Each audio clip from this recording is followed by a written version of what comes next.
Hare Krishna, everyone. Welcome, welcome. Swagatam, Suswagatam. So we're going to continue reading from Srimad Bhagavatam, and we are reading today the 4th verse of the Chatur Shloki. And this one has a very, very long purport, so we're not going to get all the way through it today, but at least we'll probably get halfway through. Okay. Om Namo Bhagavate Vasudevaya. Om Namo Bhagavate Vasudevaya. Om Namo Bhagavate Vasudevaya. Canto 2, Chapter 9, Text 36. A person who is searching after the supreme absolute truth, the personality of Godhead, most certainly search for it up to this. That don't make sense. It's Must certainly search in all circumstances, in all space and time, and both directly and indirectly. It's must certainly. Oh, mine says most. So definitely it's must. Purport. To unfold the mystery of Bhakti Yoga as it is explained in the previous verse is the ultimate stage of all inquiries, or the highest objective for the inquisitive. Everyone is searching after self-realization in different ways, by Karma Yoga, by Jnana Yoga, by Dhyana Yoga, by Raja Yoga, by Bhakti Yoga, etc. To engage in self-realization is the responsibility of every living entity developed in Krishna consciousness. One who is developed... It's just developed in consciousness, isn't it? Oh yeah, consciousness, sorry. One who is developed in consciousness certainly makes inquiries into the mystery of the self, of the cosmic situation, and of the problems of life, in all spheres and fields, social, political, economic, cultural, religious, moral, etc., and in their different branches. But here the goal of all such inquiries is explained. So to unfold the mysteries of Bhakti Yoga is explained in the previous verse, as it is explained in the previous verse. So what was the previous verse discussing? That the Lord is all-pervasive, right? Yes, hearing from the right source. Is that the actual verse? Yeah? Yeah. Okay. The Vedanta Sutra philosophy begins with this inquiry about life, and the Bhagavatam answers such inquiries up to this point, or the mystery of all inquiries. Lord Brahma wanted to be perfectly educated by the personality of Godhead, and here is the answer by the Lord, finished in 4 nutshell verses, from Aham Eva to this verse, Etavad Eva. This is the end of all self-realization. This is the end of all self-realization processes. Men do not know that the ultimate goal of life is Vishnu, or the Supreme Personality of Godhead, due to being bewildered by the glaring reflection in the darkness. And as such, everyone is entering into the darkest region of material existence, driven by uncontrolled senses. The whole material existence has sprung up because of sense gratification. Desires based principally on the sex desire, and the result is that in spite of all advancement of knowledge, the final goal of all the activities of the living entities is sense gratification. They're doing some construction work outside of the flat. Oh, God. This is not going to be very good for the broadcast. It's okay, let's keep going. All right, so even despite distractions, we will keep going, but you'll just have to ignore the horrendous noise that's going on behind. All right. But here's the real goal of life, and everyone should know it by inquiries put before a bona fide spiritual master, expert in the science of Bhakti Yoga, or from a living personality of Bhagavatam life. Interesting, Bhagavatam life. Everyone is engaged in various kinds of scriptural inquiries, But the Srimad Bhagavatam gives answers to all the various students of self-realization. This ultimate objective of life is not to be searched out without great labor or perseverance. One who is imbued with such sincere inquiries must ask the bona fide spiritual master in the disciplic succession from Brahmaji, and that is the direction given here. Because the mystery was disclosed before Brahmaji by the Supreme Personality of Godhead, the mystery of all such inquiries regarding self-realization must be put before such a spiritual master who is directly the representative of the Lord, acknowledged in that disciplic succession. Such a bona fide spiritual master is able to clear up the whole thing by evidence from the revealed scriptures, both direct and indirect. Although everyone is free to consult the revealed scriptures in this connection, one still requires the guidance of a bona fide spiritual master, and that is the direction in this verse. The bona fide spiritual master is the most confidential representative of the Lord, and one must receive direction from the spiritual master in the same spirit that Brahmaji received it, from the personality of Godhead, Lord Krishna. The bona fide spiritual master is in that bona fide chain of disciplic succession, never claims to be the Lord himself, although such a spiritual master is greater than the Lord in the sense that he can deliver the Lord by his personally realized experience. The Lord is not to be found simply by education or by a good fertile brain, but surely he can be found by the sincere student through the transparent medium of the bona fide spiritual master. So, seems like this paragraph is really focused on the importance and priority of making inquiries, and that the goal of life really is a tato brahma jigyasa, that one should inquire into the absolute, and that the process for getting answers in and with regards to that inquiry is that one should inquire from a bona fide spiritual master in a bona fide line of disciplic succession, in with the same mood as Brahmaji was inquiring from Lord Krishna. Then one will get an answer that is bona fide and answers the question. Really. Right. Anything you'd like to add? That sounds bona fide. Thanks. The revealed scriptures give directions directly to this end, but because the bewildered living entities are blinded by the glaring reflection in the darkness, they are unable to find the truth of the revealed scriptures. For example, in the Bhagavad Gita, the whole direction is targeted toward the personality of Godhead, Lord Sri Krishna, but for want of a bona fide spiritual master in the line of Brahmaji or the direct hearer, Arjuna, there are different distortions of the revealed knowledge by many unauthorized persons who just want to satisfy their own whims. Undoubtedly, the Bhagavad Gita is accepted as one of the most brilliant stars in the horizon of the spiritual sky. Yet the interpretations of this great book of knowledge have so grossly been distorted that every student of the Bhagavad Gita is still in the same darkness of glaring material reflections. Such students are hardly enlightened by the Bhagavad Gita. In the Gita, practically the same instruction is imparted as in the 4 prime verses of the Bhagavatam. But due to wrong and fashionable interpretations of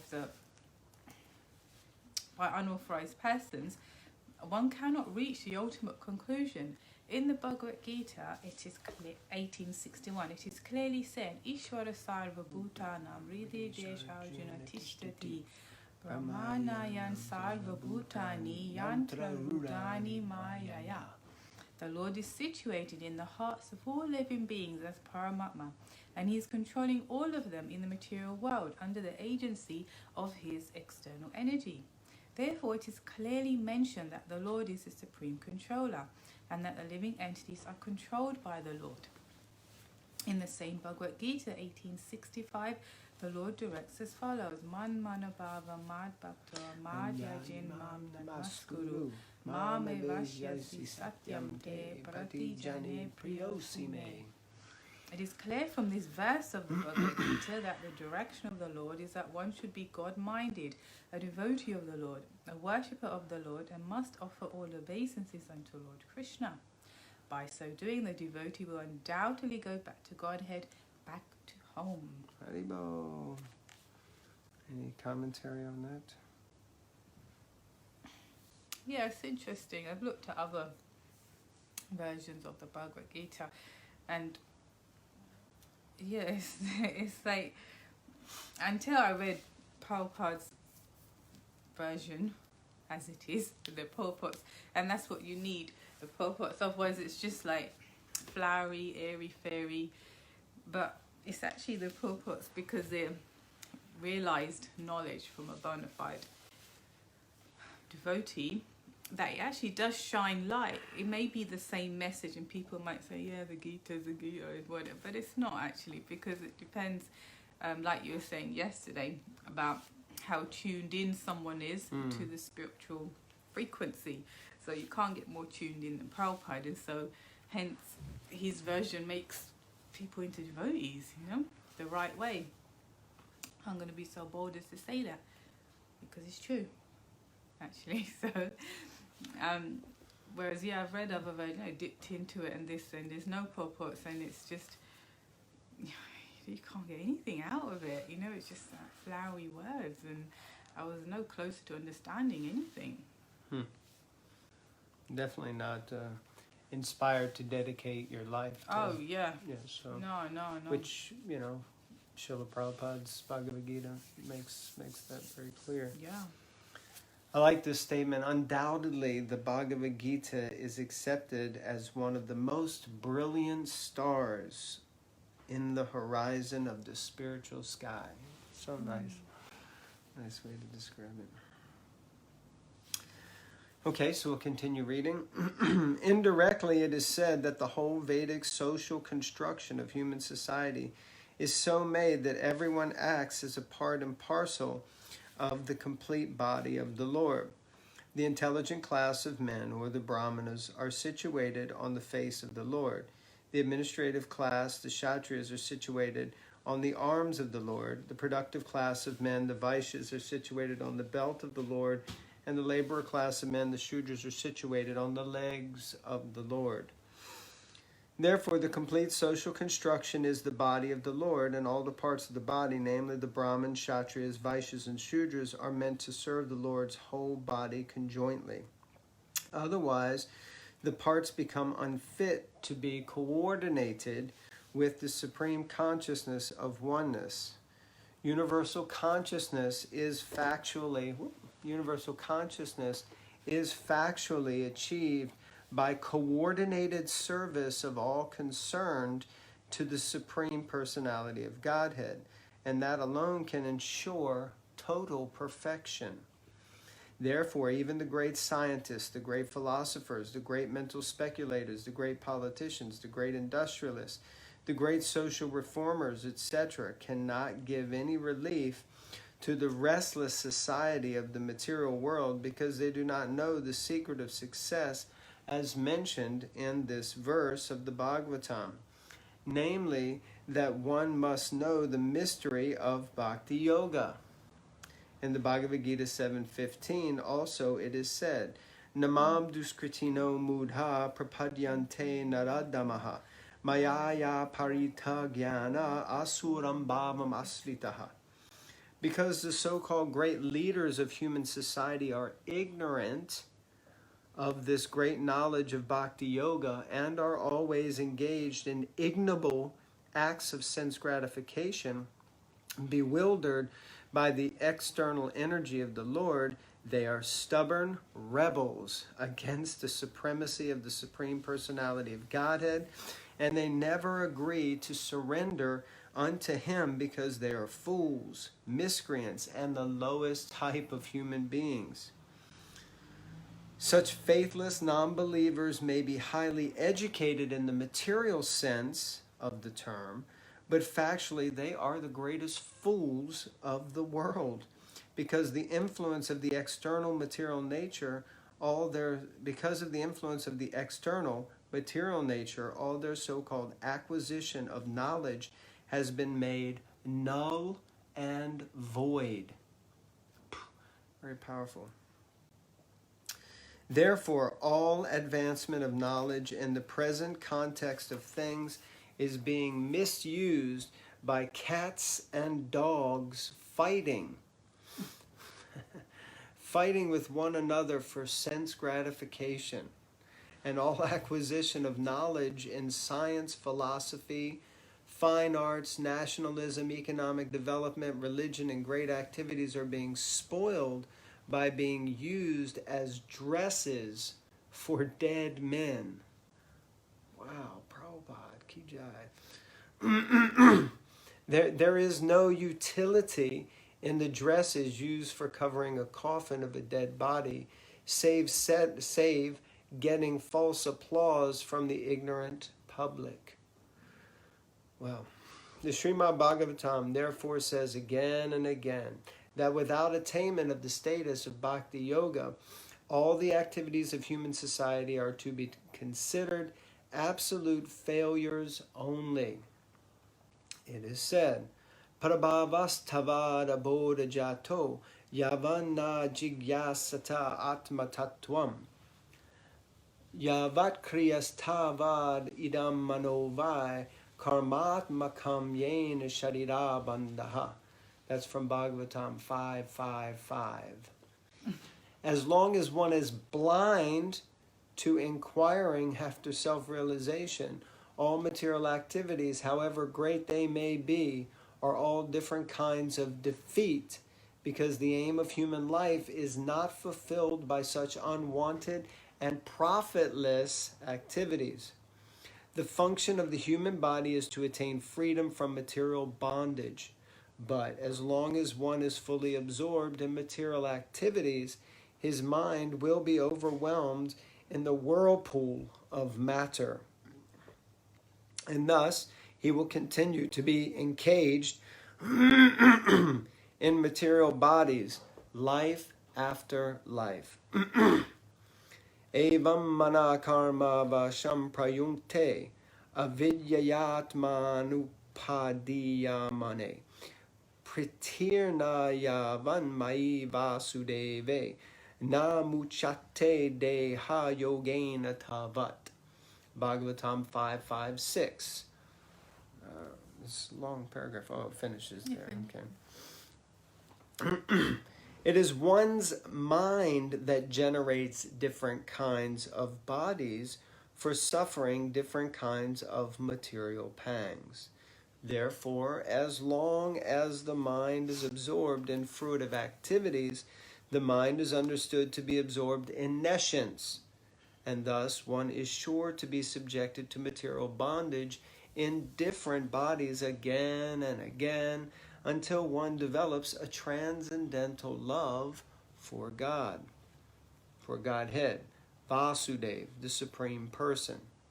To become absorbed in the transcendental name, quality, form, and activities of the Supreme Person, Vasudeva, means to change the temper of the mind from matter to absolute knowledge, which leads one to the path of absolute realization, and thus frees one from the bondage of material contact and engagements in different material bodies.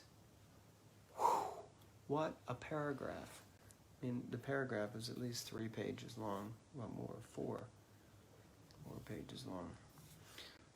So, it started out by explaining that the whole Vedic, how did it term it? Social construction forms the body of the Lord, with the Brahmanas being the head, the Kshatriyas being the arms, the Vaishyas being the belly, and the Shudras being the legs, and they all have to work together. Otherwise, the whole point is lost. If they independently try to act and serve themselves, then they miss the whole point of cooperation and working together and collaboration. It says by coordinated service, which is a nice term. And then Prabhupada goes into explaining how the general leaders of human society are basically steeped in ignorance, consumed by nescience, even though they may think themselves very intelligent or they may have so many material qualifications, but actually their knowledge has been stolen by Maya. So because they don't have knowledge of Bhakti Yoga, they don't have knowledge of the Supreme Personality of Godhead, and therefore whatever knowledge they have about or based on the material energy is simply devoid of the ultimate understanding of truth. So therefore it really has no foundation. It's just founded in illusion. And if you're trying to describe and make yourself out to be an intelligent person by describing an illusion, then how intelligent are you really? Better as we describe the absolute truth. And then that's what Prabhupada goes on to do. And talking about the blind inquiring after self-realization and how the mind generates different types of bodies for different types of suffering and like this. So anyway, any thoughts on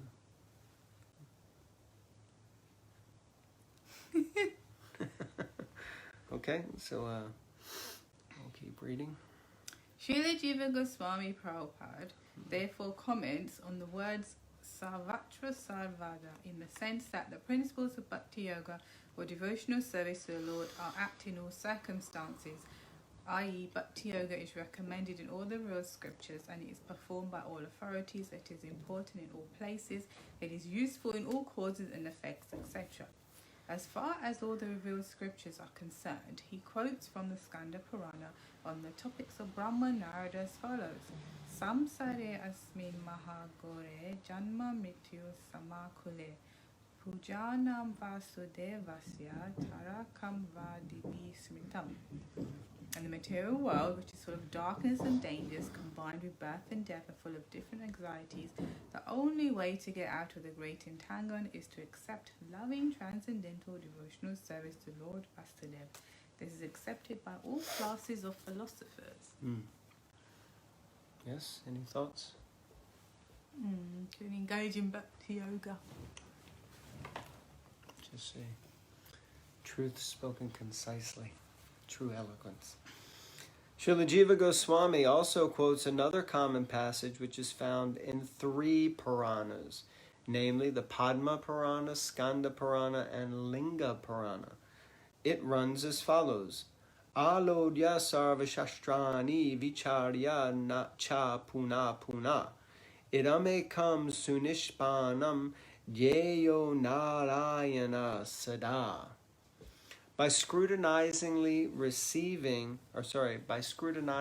reviewing all the revealed scriptures and judging them again and again, it is now concluded that Lord Narayan is the supreme absolute truth, and thus he alone should be worshipped. Interesting. Okay, so what's the point? Why is it trying to move towards...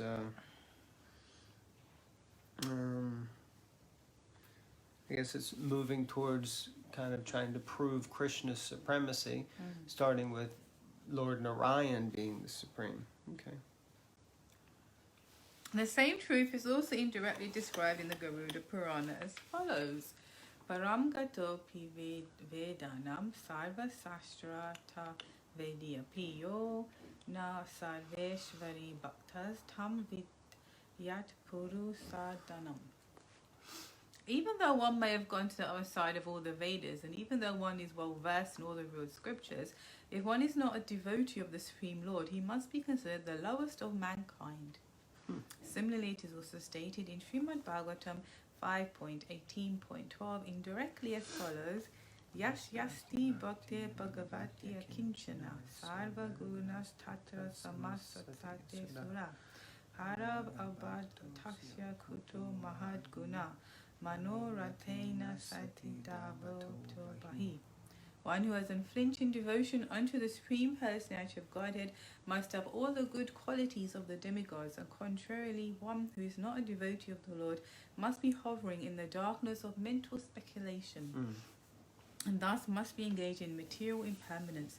Srimad Bhagavatam 11.11.18 says, Sabda Brahmani Nishnato Na Nishnayat Pare Yadi Shramas Tasya Shrama Phalo He Adinam Eva Rakshata. One may be well versed in all the transcendental literature of the Vedas, that if he fails to be acquainted with the Supreme, then it must be concluded that all of his education is like the burden of a beast, or like one's keeping a cow without milking capacity. Interesting. Any realizations from those verses? Yes. In order to be truly qualified, especially in learned or philosophical circles, one must actually have some acceptance of the absolute truth.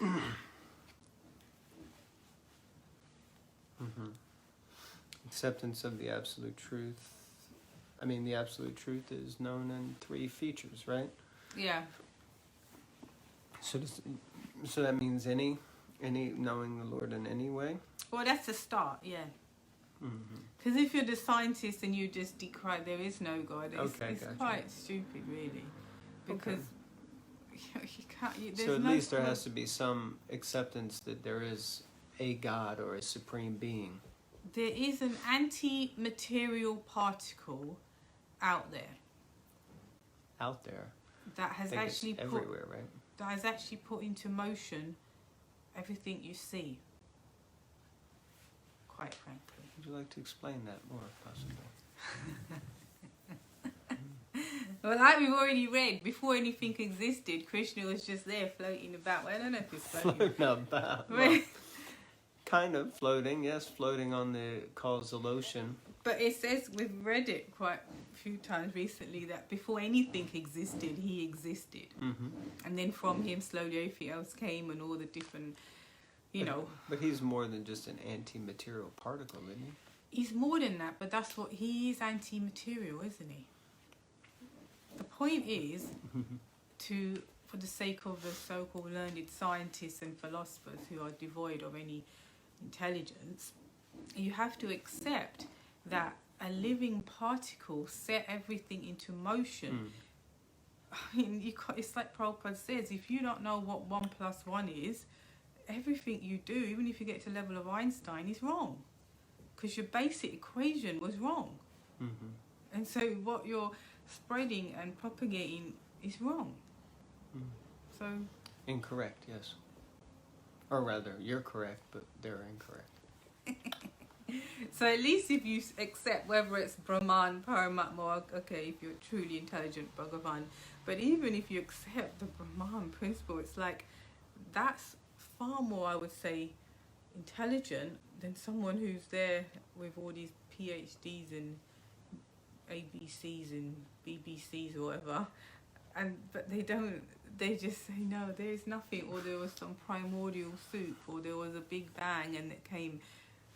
This is not acceptable at all. I can be so bold as to say that. I think you just were. Thank you very much.